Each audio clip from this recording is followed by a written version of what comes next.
The day started so quietly that it almost felt wrong. A thin, cold mist covered everything. The houses, the bare trees, and the empty road that cut through the middle of the little village called Krasny Bor. It was a small farming settlement in the Soviet countryside, surrounded by open fields now frozen hard from the early winter. The air smelled of smoke from burned wood and the faint scent of diesel fuel, carried by the wind. Somewhere in the distance, a dog barked once, then went silent again. A few black crows circled above the rooftops, their wings heavy and slow. It looked peaceful, the kind of quiet that might make a stranger believe the war had forgotten this place. But Dmitry Sokolov knew better. The war was everywhere. Half of Europe had already burned. Whole cities had been reduced to rubble. Families had vanished overnight. And now that destruction was moving east, toward them. In the center of that sleeping village stood a single T-34 tank. It was large, green, and covered with streaks of dried mud and frost. Its turret bore a faded red star, almost erased by months of rain, snow, and battle dust. The T-34 looked tired, as if it had fought too many battles, yet still refused to die. Inside the metal shell sat 4 men. They were exhausted, dirty, and hungry. They had been fighting almost every day for weeks. Their faces were pale, their eyes sunken. Even so, they stayed alert.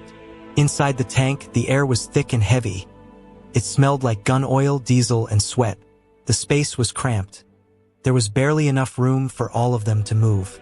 Every surface was cold metal. Every noise echoed. At the center sat Sergeant Dmitry Sokolov, the commander. He wore a black tank helmet, its leather cracked and worn. He leaned forward, peering through the small glass slit of the periscope. He was only 26, but he looked older. The war had carved lines into his face.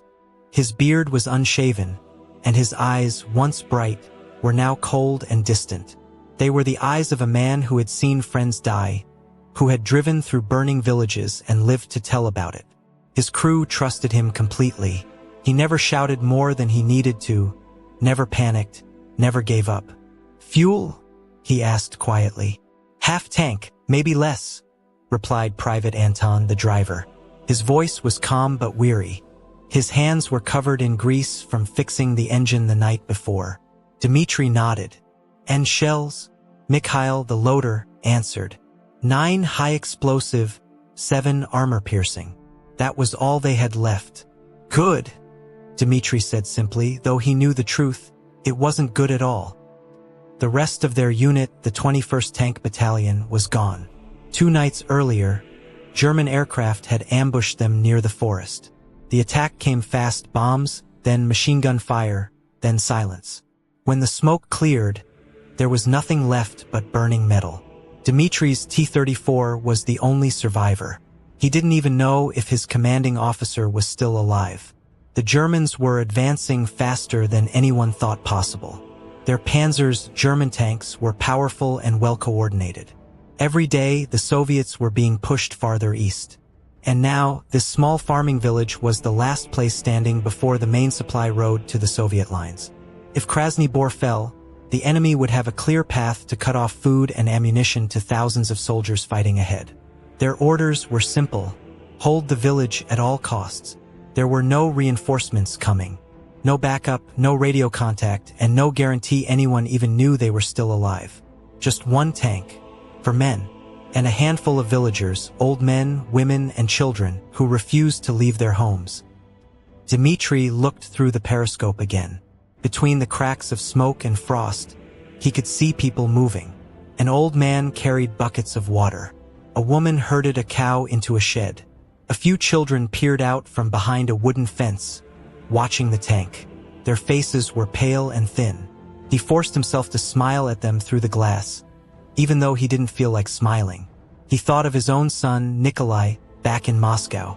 The boy had just turned 5. Dmitry imagined him playing with a toy car in the snow, laughing, unaware that his father was fighting hundreds of miles away. He hadn't written home in nearly 2 months. There was no time, no mail, and no words that could make sense of what he'd seen. What could he even say? That I'm still alive, for now? He sighed and looked down at the floor of the tank. A small picture of his wife and son was tucked into the corner of a metal panel. The edges were worn from his fingers. He touched it once, gently, then looked up again. Outside, the mist had started to lift. The light turned gray and thin, like smoke. Then he heard it. A low, distant sound, faint but unmistakable. Engines. Many of them.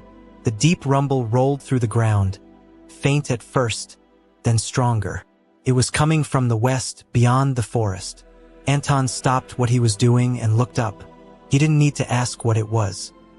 He met Dmitri's eyes and said quietly, "They're coming." By noon, the sky had turned gray, the mist lifting just enough to reveal movement far down the road. From his position inside the tank, Sergeant Dmitry Sokolov spotted them first.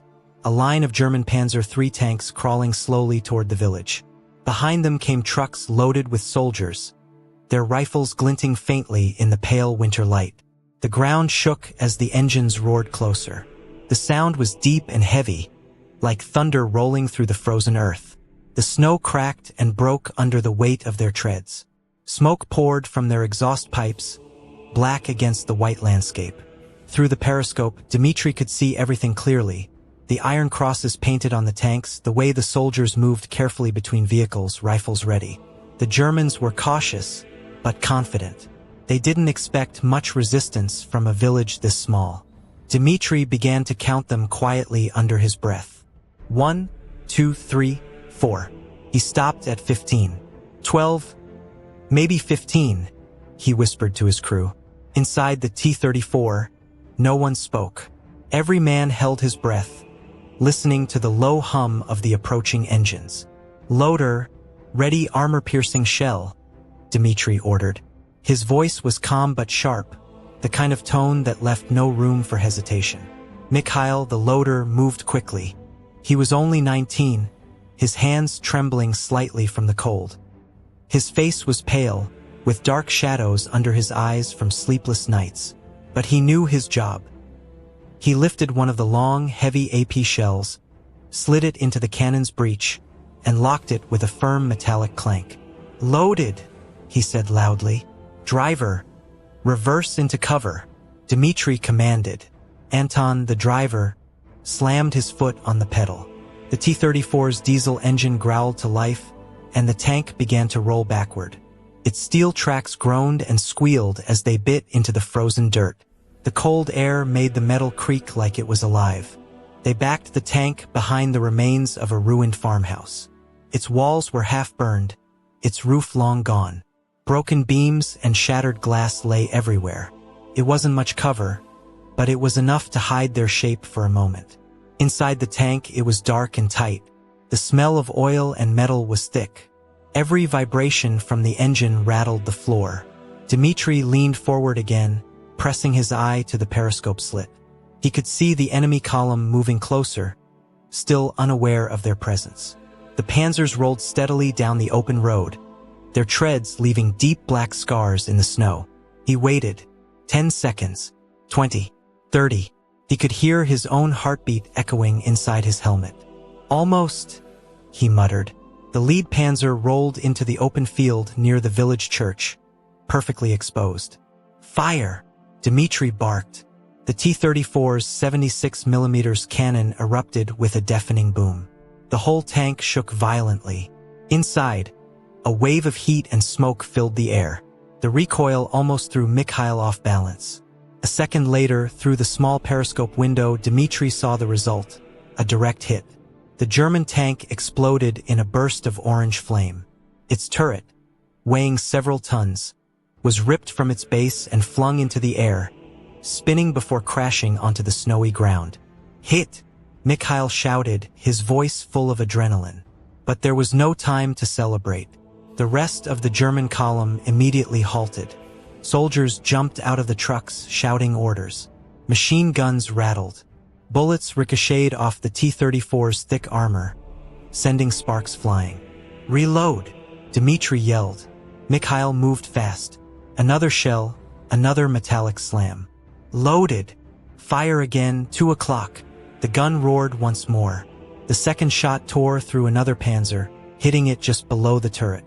Flames erupted from the hatch as the tank stopped dead. Through the periscope, Dmitri saw chaos. German soldiers were running in all directions, diving for cover. Some aimed their rifles, others tried to bring up anti-tank guns. The T-34's machine gun opened up, firing short bursts. Brass shells bounced around the cabin as Stepan, the gunner, swept the gun side to side. But then, Dmitri noticed something worse. The enemy was spreading out. The Germans weren't going to stay in the open. They were trying to flank him, moving along both sides of the road to attack from different angles. He gritted his teeth. "They're circling us. Anton, move! Left! Through the barn!" Anton didn't hesitate. He shifted gears and the tank lunged forward. The massive T-34 crashed straight through the side of the barn, smashing wooden beams like matchsticks. Splinters and hay flew through the air. Smoke and dust filled the narrow cabin. The tank burst out the other side, facing a new angle of attack.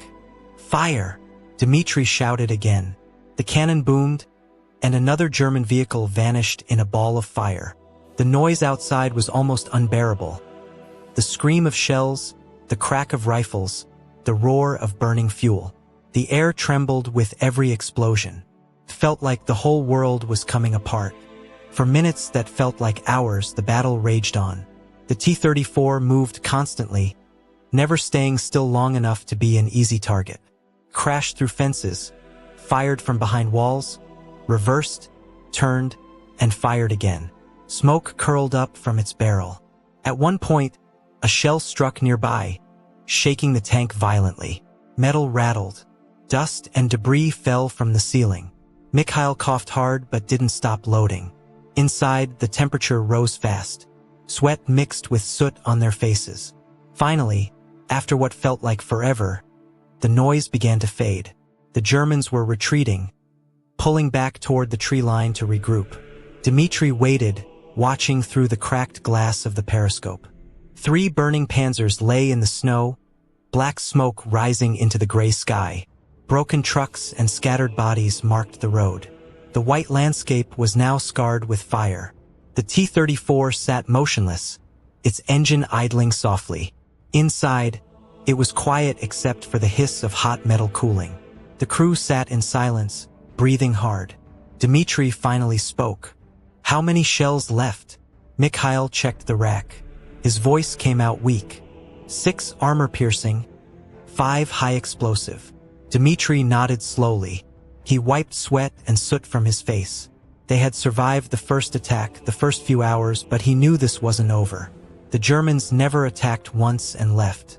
They would come again, stronger, smarter, angrier. He looked out across the ruined village, the fires reflecting in his tired eyes. They had won the first round, but the real battle was still coming. Night came cold and merciless. The sky glowed faintly red from distant fires. The tank sat in the middle of the ruined square. Around it lay the wrecks of 2 German trucks, the charred remains of a farmhouse, and silence.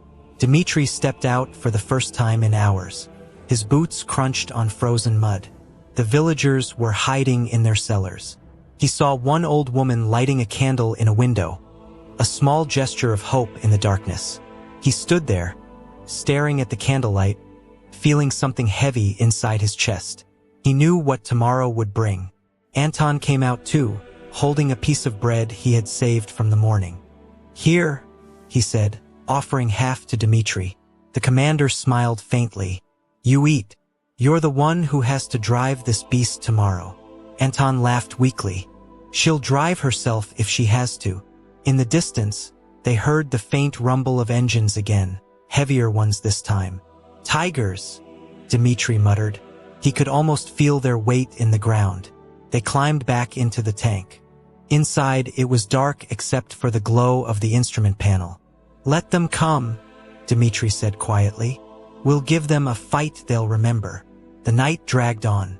Every creak, every gust of wind sounded like approaching footsteps. None of them slept. They just waited. For men alone inside a steel shell, surrounded by the ghosts of war. The night passed in silence, except for the sound of crackling fires and distant wind. The village, once full of life, was now nothing but ruins and smoke. Dmitri barely slept. His crew huddled inside the T-34, cold, hungry, and waiting. He knew they weren't done. The Germans would return, and this time they would come with everything they had.